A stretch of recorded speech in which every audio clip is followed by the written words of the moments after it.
ഈ വെപ്രാളപ്പെട്ട് ഉമ്മ ഉണ്ടാക്കിയ സ്പെഷ്യൽ ചക്കവറ്റലും ചായയൊക്കെ കുടിച്ച് എങ്ങോട്ടാണ് പോണേന്ന് വെച്ചാൽ നിലമേൽ അമ്പലത്തിൽ ലാസ്റ്റ് ഉത്സവമാണ്. പിന്നെ അപ്പോഴേ പോയി കാണാൻ.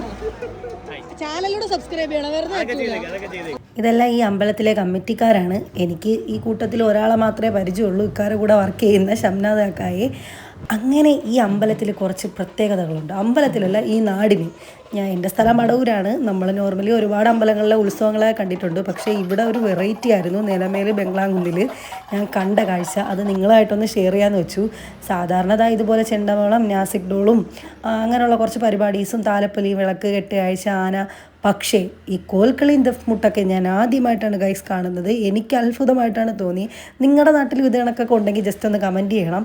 ഇത്രയും മതസൗഹാർദ്ദമായിട്ടാണ് ഇവിടെ പോകുന്നതെന്നൊക്കെ വെച്ചാൽ എനിക്ക് അത്ഭുതമാണ്. അതിൻ്റെ ഇടയിൽ എൻ്റെ ഇക്ക എന്നെ വായി നോക്കുന്നു. കല്യാണം കഴിഞ്ഞൊന്ന് മറന്നു പോയി ഗൈസ്. ഒരു നിമിഷം ഞാനും എൻ്റെ കെട്ടിയോനും. അപ്പം എന്തായാലും ഉത്സവം വൈബായിരുന്നു. അപ്പോൾ ഇത്രയേ ഉള്ളൂ. ബൈ.